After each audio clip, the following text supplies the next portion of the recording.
Well, good afternoon, everyone. This is Keith with Positively Osceola, and another one of our episodes of In the Loop Live.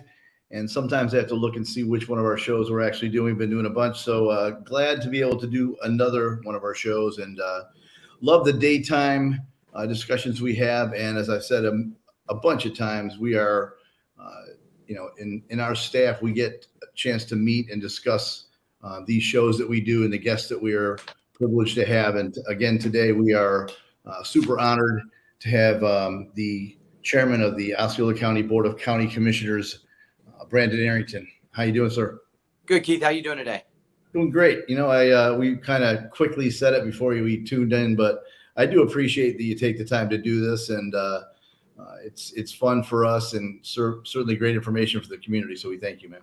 Oh, I appreciate it, and thank you, Keith, for always giving us an opportunity to get the word out and tell folks what's happening in our community and some of the ways they can get involved, and also some programs that might be able to service them as well. Cool. And this is, as we always seem to say, this is the busy county. I think if there was a busy county award in Florida, you would get the busy county award.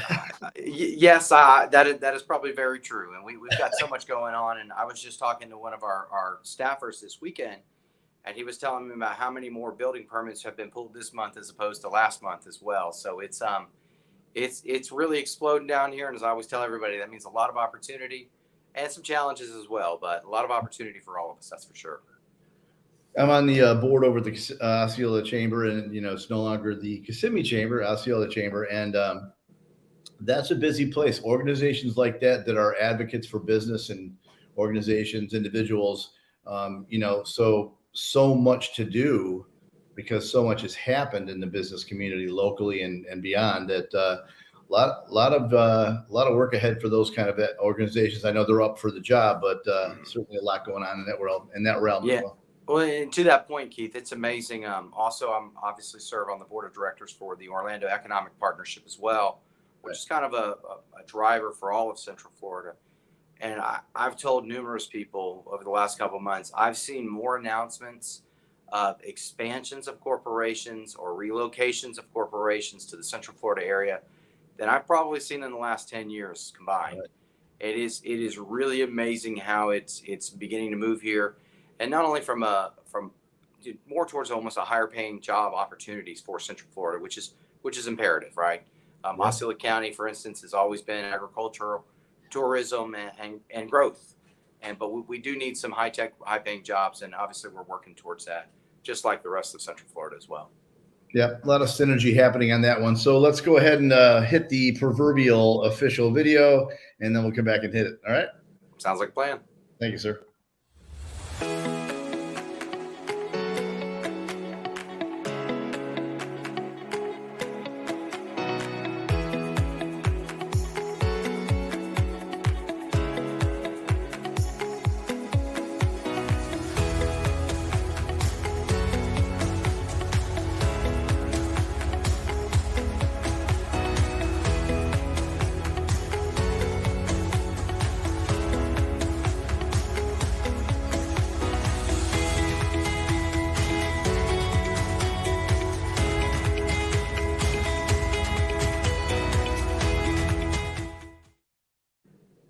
And of course, I cannot unsee the Santa hat on the commissioner. It's funny. I was looking at all those photos of you, and I was trying to figure out which one my favorite was. And I think I might have to go with the Marcus Paul Stadium one. I think that's such a great thing for our community as well. Yeah, that was a big deal. That was a very big deal. So yeah, that's that. And the Pauls have been such a great family in Osceola County for my goodness, generations. Yeah, continuing to do that. So this is a great discussion because this gets to be one of those where I kind of hand it over to you. And so again, thanks, and I'll do the official welcome. So again, we have the chairman of the Osceola County Board of County Commissioners for District 3, that is Brandon Arrington. And so it's on you. Hopefully I'll keep up with some of the graphics that you got going. And so again, we're glad you're here today, sir. Thanks so much, Keith, and I appreciate the opportunity once again. First, I just want to kind of follow up on one of our last discussions, which was talking about Osceola Prosper and the grant opportunities we've been providing to our students. And I am elated to say, at the participation levels we've already seen from our community about people looking into applying and trying to take advantage of those scholarships. And once again, if you or a student that you know in your family is graduating in the class of 2022, please look into that program, because we want to make sure everyone succeeds here in Osceola County. So I just want to start off with that as well. But then that kind of leads me into what I'd like to talk to you about today. And that is still the food insecurity that we're facing here in our community. And we all are well aware of what the inflation looks like in our community, and how that's happened and been expounded with the war in Ukraine as well. Sure. And we know that one of those areas that gets hit the hardest is obviously food. And we have a lot of seniors in our community, and we also have a lot of working class families. And so Osceola County is still well aware of what that means to have food in your pantry. And that's why we're continuing to work on trying to do food distribution opportunities throughout Osceola County.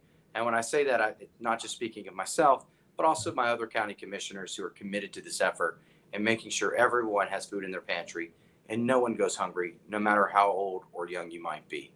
And so a couple of those dates that we're looking forward to, those new opportunities. For instance, I will be hosting at St. Rosa Lima on April 30th from 10 to 12, another food distribution for District 3. So if you or someone else in your community that might be going hungry or needs a little bit of assistance to make sure they don't go hungry, please pass this information along. St. Rosa Lima Church is right on Pleasant Hill Road. It's got a great facility that we're able to get the food out and navigate the people through their parking lot in a very effective manner. And once again, thank you to the Sheriff's Department, also Discovery High School, which always provides us with wonderful volunteers, and St. Rosa Lima for also being an amazing partner to make sure we can continue these efforts. I had an opportunity, and I know I've said this to you before, when the pandemic first started, myself and other county employees, because we were shut down and no one was in the county building, had the opportunity to help our food pantries out with their weekly distributions that happen not only at St. Rosa Lima, but other food pantries throughout Osceola County. Sure. And that really, I think, created a lot of awareness in our commission, watching those numbers grow exponentially week after week after week. And yes, they've declined some, but they have still are higher than they were pre-pandemic levels. And so there again, we understand the need, and we also understand that the child tax credit, which had helped so many families out and lifted a lot of families out of poverty, has expired. And so that's why we're continuing to try and do these food drive opportunities. And Commissioner Janer also has one coming up a lot sooner than mine, which is on April 15th. And there again, that is from 10 to 2 at Archie Gordon Park over in her district, in District 2. And she, as I said, has continued to provide these efforts to try and make sure folks have food in their pantries. We've been thankful of our state reps that have also been a partner in some of these events, and our community partners as well. And of course, we couldn't do any of this without Second Harvest Food Pantry, right, which is an amazing partner throughout Central Florida to help deal with food insecurities on a yearly basis. And so they've been a great partner to work with. And we're continuing to use some of our federal stimulus dollars that we received from the Biden administration in order to provide these efforts moving forward. So once again, if you get a chance and you're closer to District 2, April 13th, please feel free to go by Archie Gordon Park, see Commissioner Janer in person. I know she'd love to have you come out and say hi and get some food. If once again, if you or someone you know is in need of food in their pantry, please make sure you participate in one of these. And I know Commissioner Grebe is having an upcoming event on April 16th at the Meridia Community Center. And this isn't so much a food distribution as it is an Easter event. There will be some hamburgers and hot dogs, I believe. And she's also having an Easter egg hunt for that community as well. So there you go. Thanks so much, Keith, for throwing the flyer up. So there again, Saturday, April 16th, 10 to 12:30 at Meridia Community Center. If you haven't seen the community center, it's a great time to come out and check it out. A wonderful facility we created a number of years ago to really help that community. It kind of had been a little left behind by local governments. And I know Commissioner Grebe has worked real hard to make sure that they've got some water improvements and some infrastructure improvements to those areas as well. And so she's very excited about that. And I know Commissioner Grebe also has another event coming up, which is Tidy Up Toho, which is a lakefront cleanup project. And that is on April 23rd. So if you want to get out and help your community, perhaps if you're a young student and you're looking for some community service hours, it's a great event for you to come out and participate in. And also it's a great way to help keep our waterways and our lakefronts cleaner. not only for us as citizens, but also for the vast amount of wildlife that lives in our lakes, whether that's fish, birds, or whatever it may be, alligator, snakes. We want to make sure they've got a clean home and also a better community for us as well by participating in that. So we're doing a lot of those programs, and a lot of things are happening. And one of the other things that I'll be working on for District 3 is, obviously we know summer is coming soon and kids will be out of school. And we know how many children rely on our school system to not only maybe get their first meal of the day, their second meal of the day, but perhaps even their only meal of the day. And so we're looking to perhaps partner and create food distribution opportunities once a month throughout the summer in District 3. We're working with our partners now to make sure we can do that and accomplish that goal, because we want to make sure students during the summer months still have food in their pantry once again and are able to be fed. And we want to help those young working class families out to make sure that is not a concern of whether or not where their next meal may come from. So as I said, we're working on that. Those dates are not set yet. Hopefully I'll have that information for you coming up soon so we can get that out to the community and to those in need to be able to help with that. And there again, all of these events that I've talked about, if you're interested in volunteering and helping out some of the commissioners, we're always looking for volunteers for these events. You probably reach out to Osceola County, any of our assistants here in the county commission. If you're reaching out for me and for a District 3 event, please feel free to reach out to Linda, my assistant, or the other commissioners' assistants as well. And we'd love to get you to participate as a volunteer. It's a great way to give back to your community, but also to your neighbors as well. It's one of those moments when we work with high school students that we have to remind them, they may be your neighbor, but you have no idea what hardship they might be going through. So we can't place judgment on anyone coming through that actually is looking for something in need. So it's a great opportunity, like I said, to really connect with your community and get out and volunteer your time as well. Go ahead, Keith. I think you're going to jump in. I was just going to say, I think you made the point real well. It kind of hit me when you said it. I think sometimes, we all have conversation with folks just in everyday life. And I think, everybody's hopeful that we can be 100% ahead of where COVID is, and it can be 100% behind us. And, we're not 100% in that position right now. And so people ask us all the time, how can I help? People who are maybe not in a position financially to break a checkbook out and say, hey, look, we'll try to contribute that way. And I think sometimes it's a huge miss when people don't realize, the county would love to have people to partner with them, and however you can partner with them. It doesn't have to be finances. It can be what you're saying. That's a common denominator that my wife and I noticed in some, and we talked about this one other time, in some of the food distributions. There have been days when we've been able, timing wise, to go from one to the other.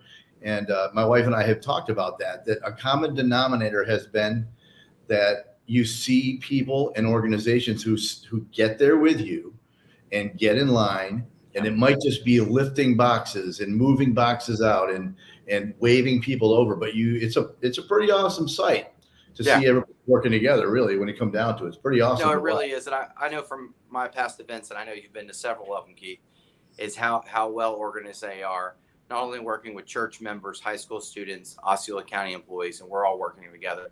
And to that point, Keith, my wife and I are gearing back up to get back on our Meals for Wheels route that we had done for several years. And that also is a great way for individuals who may not have a monetary donation, but have some time and a little bit of gas, that they're able to drive around their community and help do the Meals for Wheels distribution that we do through the Council on Aging. It's an amazing program, and you get to connect with your community. And some folks, some of the recipients of the food, you might be the only contact they have that day or even that week. So it's a very important service, and I encourage anyone to participate in it if they have time. Like I said, we're going to be starting our Friday morning route back up, which we had done for a good while. Of course, when my wife went to Tallahassee, it made it kind of hard for us to team up and still cover that route. But we're really looking forward to being able to do that as well, and just get back out. And that there again, Keith, that's what you talk about, is there are a lot of nonprofit organizations out there that are dealing and helping our individual community on a daily basis. And it's not all about monetary. Sometimes it is just about having a strong back and being able to lift boxes or pick up trash or just even, like you've even said, be a person who has to stop the cars in order for the distribution to be loaded into them. So we're always looking for folks to help. It's a great way, once again, to get involved in your community and really connect with your community as well. So I encourage everyone to find those opportunities to be able to engage with our neighbors and see how we can uplift them. Yeah, I've heard a lot of people say they really miss smiling faces during COVID. So, volunteering, almost guaranteed you're going to see some smiling faces. Now, you mentioned during the summer some food assistance programs through these or with the school district. Cynthia made a comment. I think that is what you're talking about. If you don't mind, let's take a look at it real quick. Sure. She said you need to promote the free lunch and breakfast programs done through public schools, summer school, Yep. summer program. That's pretty much what you're referencing, right? Yeah, well, this is a program. What Cynthia is referencing is a program that's been in place. Certain schools and other opportunities. A number of years ago, Osceola Arts was actually a feeding site for summer food programs. They would use it in conjunction with their camp. But if you were a citizen who was around, you would be able to come to that location and be able to get food and substance. What we're trying to do is cover some of that weekend food and some of that night food to making sure they've got food in their pantry. So it'll be a regular food distribution that we've done in the past, where there'll be an assortment of vegetables, produce, and meats that a family will be able to have in there. But Cynthia's right. There's a great program that's already in place so the help of the federal government and our school district. And if you are someone who is there again in need of a regular basis and are close to a school, I would encourage you to check out those opportunities. That's a great suggestion by Cynthia. But there again, there's a lot of programs and opportunities out there, and sometimes we just need to be made aware of them and reminded as well. So great job, Cynthia. Yeah, and like that's what we hope to try to do, is try to communicate what people are doing out there. We are not really doing that. I think sometimes we get a few thanks here and there, but in reality, we're kind of watching other folks do the deal. So we appreciate that. Anything else you want to share? And I wanted to say, I think I kind of went this way and I kind of veered off a little bit, but I think it's also. It's a time when we're able to really reset. I think that's the one thing that COVID may have done, is give us a chance to reset and reboot a little bit. We talk about how we're a growing community and what kind of community we want. And there's no question. If you want a community to be a certain way, getting up off the chair at this point and saying, look, I want to try to have an integral part, some small part of where I live. It matters. It does. You're exactly right. And whether that's volunteering with your church or school, a nonprofit, or even getting involved in government, it takes that active person to really make a difference. Not a lot happens from inside your house when you're talking to someone else or you're behind a keyboard a lot of times. Sure. It is that actually getting engaged with your community. And, and that's one of the things, I had an opportunity to speak to a group on Monday of Baptist Church pastors and other congregation members that have a conference here in Osceola County. And one of the things that I've talked about specifically when we mention COVID is that how we've kind of lost our compassion in this country and our empathy. And I think volunteering and connecting with your community in that way really can help bring back some of that compassion, some of that empathy that we've seemed to have lost over the last 2 years. And there again, it's a great way just to be connected with your neighbors and lend a helping hand when you can. I mean, that's service is always a great way to go in my mind. Yeah, I mean that's just spot on. There's nothing quite as when you get back in your car. I know you do this. So when you get back in your car and you say, "Yep, that was pretty darn good right there." Yeah, and to your point of smiling faces, it's always amazing how thankful some folks are, and how your little action can help reshape someone's life, and you don't even realize it. So that's always a great feeling, and it catalyst enough to get involved. Yeah, agreed. And so I'll jump in with what you said. The county sheriff's department office does a great job in maintaining traffic control through all these. Everybody's gotten very good at how you do these events. So they've been very safe and orderly. And so we're glad to see that. Anything else you want to share today? Just the one last thing. I know I've been reached out to a couple times about the YMCA in Osceola County and how it's been closed throughout COVID. And we are aware and concerned as well. Commissioner Greed brought forward at one of our commission meetings not too long ago, specifically about their pool deck, and they've been shut down by the health department, and because their pool decking has been in disrepair and need of repair. The county is going to be stepping up to a tune of, I think, around $150,000 to repair that pool deck, so we can get swim classes, not only for health reasons, but also the YMCA has been used for a number of years to help train our young people water safety skills and how to swim. And that's so important because the number one killer of kids 1 through 5 in the state of Florida still remains childhood drowning. So if you have a young person who doesn't know how to swim, please look for some swim programs. We know how many pools and ponds we have here in Osceola County. And it's, more often than not, when a child drowns, it's because they're not comfortable and they're not familiar around pools. And we just need to make sure kids have those safety classes so they can have a good, healthy life. And that's all I've got, Keith. Well, and it's a good way to end this. We know that this is the time of year when that starts to increase as pools are starting to get used more and a little earlier this year. And I spoke to a friend today that is connected with a pool service company, and that's the conversation we had just this morning. That you're excited about of those pools, and it's great. It's such a great thing if you're a parent or a young parent. Boy, what a great recommendation you made. Get that taken care of. Try to get those kids in some kind of a swimming class. Great to see the Y is going to be having that service as soon as they can get it done. It's cool. We're excited for it. And you're exactly right. Please, if you've got young children, please find an opportunity for them to gain swim lessons. And there's a couple other group and activities out there that do that. I know, I believe it's Kareem's Dream, which is a local nonprofit that puts on swim classes and swim lessons for some disadvantaged children as well. So please try and find the opportunity to do that, and just so we can keep our kids safe. Well said. They have an event coming up. We'll share some more about that too. So perfect. Good timing, good segue on the show here today. Thanks so much, Keith. I appreciate the time.